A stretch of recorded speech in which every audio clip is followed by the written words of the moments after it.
ताज़ा तरीन वीडियोस के लिए चैनल को सब्सक्राइब करके बेल आइकन और ऑल नोटिफिकेशन पर क्लिक करें ताकि आपको मिले हर अपडेट सबसे पहले।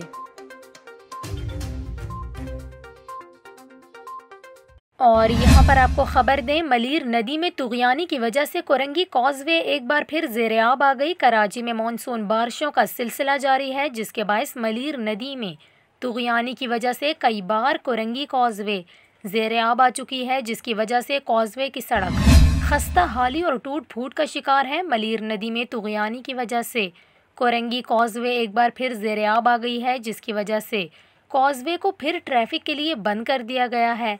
ट्रैफिक पुलिस ने रुकावटें लगाकर कॉजवे को बंद किया है और ट्रैफिक को मुतबादिल रास्ते की जानिब मोड़ा जा रहा है। ट्रैफिक पुलिस के मुताबिक ट्रैफिक को गोदाम चौरंगी से जाम सादिक पुल और बलोच पुल से एक्सप्रेस वे भेजा जा रहा है।